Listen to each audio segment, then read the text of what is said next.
ಎಲ್ಲರಿಗೂ ನಮಸ್ಕಾರ. Hello everyone, it's ಅಮ್ಮನ ಅಡುಗೆ ಚಾನಲ್ಗೆಲ್ಲರಿಗೂ ಸ್ವಾಗತ.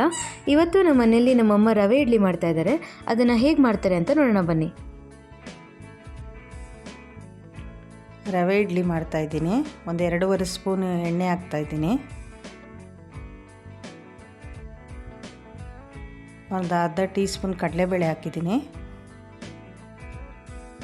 ಒಂದು 2 ಹಸಿಮೆಣಸಿನ್ಕಾಯಿ ಸಣ್ಣಗೆ ಹಚ್ಚಿರೋದು, ಕರಿಬೇವು ಒಂದು ಸ್ವಲ್ಪ ಅದು ಸಣ್ಣಗೆ ಹಚ್ಚಿದ್ದೀನಿ.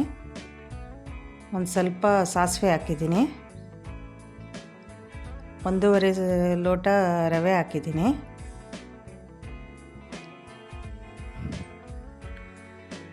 ಒಂದು ಸ್ವಲ್ಪ ಕೊತ್ತಂಬರಿ ಸೊಪ್ಪು. ಮೀಡಿಯಮ್ ಉರಿಯಲ್ಲಿ ಒಂದು 5 ನಿಮಿಷ ಚೆನ್ನಾಗಿ ಹುರ್ಕೊಬೇಕು. ಉರಿ ಜಾಸ್ತಿ ಇಟ್ಕೊಳ್ಳೋದು ಬೇಡ, ಮೀಡಿಯಮ್ ಉರಿಯಲ್ಲೇ ಹುರ್ಕೊಬೇಕು. ಒಂದು 3 ಗ್ಲಾಸ್ ಮೊಸರು ತೊಗೊಂಡಿದ್ದೀನಿ. ನೀಟಾಗಿ ಗಂಟಿಲ್ದಂಗೆ ಕಲಸಿಡಬೇಕು. ಒಂದು 15ರಿಂದ 20 ನಿಮಿಷ ನೆನೆಸಿಟ್ರೆ ಸಾಕು. ಟೈಮ್ ಇದ್ದರೆ ಸ್ವಲ್ಪ ಜಾಸ್ತಿ ಹೊತ್ತು ಬಿಡ್ಬೋದು, ತುಂಬ ಚೆನ್ನಾಗಿ ಬರುತ್ತೆ. ಹಾಗೆ ರೆಡಿ ಮಾಡ್ಕೊಂಡು ಒಂದು 15-20 ನಿಮಿಷದಲ್ಲಿ ರೆಡಿ ಮಾಡ್ಬೋದು. ಇಡ್ಲಿ ರೆಡಿ ಆಗುತ್ತೆ. ರುಚಿಗೆ ತಕ್ಕಷ್ಟು ಉಪ್ಪು, ಒಂದು 1/4 ಟೀ ಸ್ಪೂನು ಸೋಡಾ ಹಾಕಿದ್ದೀನಿ, ಅಡುಗೆ ಸೋಡಾ.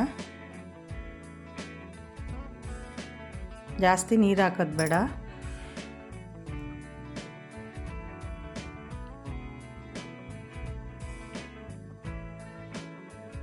ಇಡ್ಲಿಗೆ ಇವಾಗ ಇಡ್ಲಿ ಪಾತ್ರೆಯಲ್ಲಿ ರೆಡಿ ಮಾಡಿ ಇಟ್ಟಿದ್ದೀನಿ.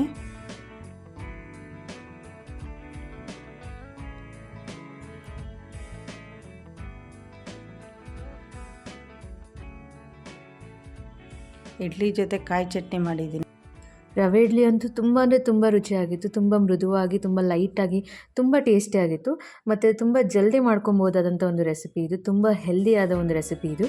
ನೀವು ಈ ರೆಸಿಪಿನ ಖಂಡಿತ ಟ್ರೈ ಮಾಡಿ ಮತ್ತು ಟೇಸ್ಟ್ ಮಾಡಿ ಅಂತ ಹೇಳ್ತಾ, ಈ ರೆಸಿಪಿ ನಿಮ್ಗೆ ಇಷ್ಟ ಆಗಿದ್ದರೆ ಈ ವಿಡಿಯೋನ ಲೈಕ್ ಮಾಡಿ, ಶೇರ್ ಮಾಡಿ ಮತ್ತು ನಮ್ಮ ಚಾನಲ್ಗೆ ಖಂಡಿತ ಸಬ್ಸ್ಕ್ರೈಬ್ ಮಾಡಿ. ಧನ್ಯವಾದಗಳು ಹಾಗೂ ಶುಭ ದಿನ.